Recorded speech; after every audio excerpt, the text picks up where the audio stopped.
Tiffany here with Years of Years. It's this day in Disney for December 15th.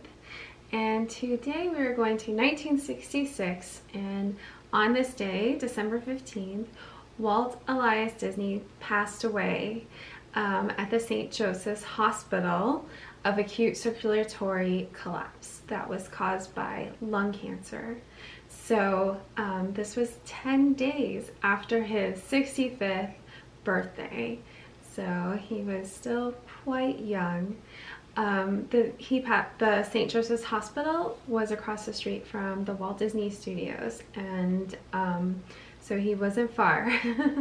But they considered closing Disneyland, of course, and you know, they decided not to because Walt would have wanted Disneyland to stay open. And they lowered the flags at half-mast there instead, and you know, everyone was just in shock. In fact, Mark Davis said, "I was in my office at the studios, and one of the men whose sisters was a nurse at St. Joseph's Hospital across the street from the studios called to say that Walt Disney had just died. It was a real shocker." And you know, he really didn't make a big deal about his health problems ever. You know, people at the studios didn't know that he had certain health problems or what he was struggling with. For the most part, he was, you know, the happy guy and worked hard and didn't make his you know, physical problems part of everybody else's business or slow things down, right? And so he didn't really share about that, and a lot of people were very shocked because he didn't confide in them about you know, what he was going through. But that's just the kind of person he was. I've known people like that, and you know, some people share all about, you know, what they're going through, and that's really good for us in life, and other people keep it close to the chest and are just busy. Like, I'm sure we all know, Walt just was always working and busy at his dreams. And so honestly, I can't imagine what he thought, but I'm guessing maybe that he just wished it wasn't a part of things and he could keep doing what he was trying to do, which at that time was the Florida project. So, you know, Walt Disney World and Epcot. So I can understand why you wouldn't necessarily want to talk about it. But another quote that I had was, "It was like losing a family member. Very difficult. Most of us stayed at work because that's what Walt would have wanted us to do. The flag was lowered at half-mast, and it was very, very hard. And I stood at Town Square for the retreat that night until the flag was totally lowered. It was my way of saying goodbye." And that was Disneyland Ambassador Connie Swanson Lane. So I think that embodies what a lot of people felt. They were shocked and sad, and even the company, they did not know what was going to happen next. So that night on CBS News, the Walter Cronkite, it was stated that about Mr. Disney, he was a happy accident, one of the happiest this century has experienced. And judging by the way it's behaving, in spite of all, Disney tried to tell it about laughter, love, children, puppies, and sunrises. This century hardly deserved him. And I agree totally with that quote, except I don't think that he was a happy accident. I think he chose happiness. You know, I think it was his way. I think that's how he chose to be and what he wanted with everything that he was doing. So that's the only thing I would change about that quote. But like I said, I don't know. I never met him and I don't know him, but I think happiness is a choice for lots of us. But the movies that they were working on, The Jungle Book and The Happiest Millionaire, so that's what he was involved with. Those were the last two major films that he was involved in. At this point, they had done 81 feature films, and in 1968 Disney posthumously won an Academy Award for the cartoon category for Winnie the Pooh and the Blustery Day. So that's just right in keeping with everything that he was doing, still winning an award. And after his death, the studios actually produced live action films prolifically, but they abandoned animation until the late 1980s. But when they did start it up again, that began the Disney Renaissance. And so, gosh, that makes you think, wow, that's 1966 to the late 80s. That's kind of scary. Like, animation could have just not been a part of Disney, the Disney studios anymore, but they were able to pull it off with that great Renaissance with, you know, like the Little Mermaid and such.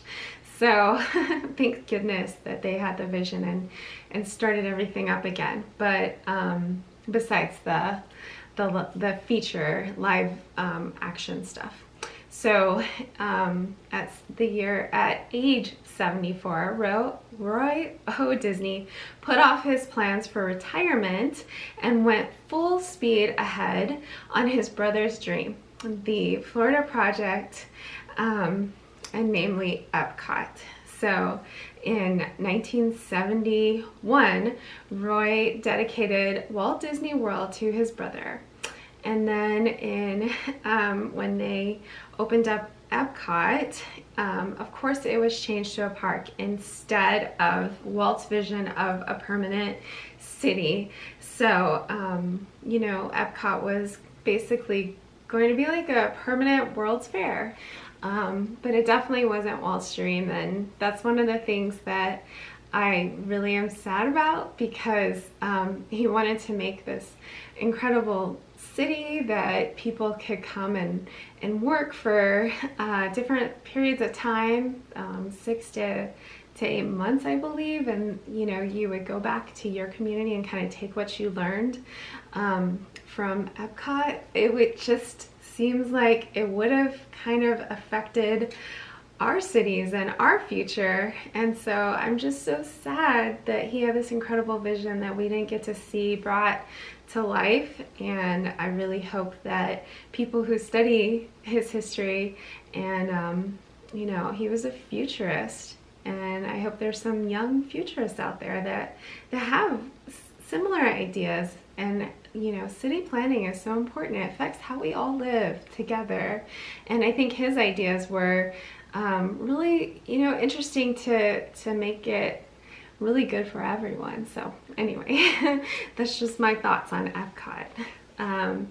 But Roy, honestly, when you see the partner statue, we have the partner statue at Magic Kingdom, at Walt Disney World, and at Disneyland.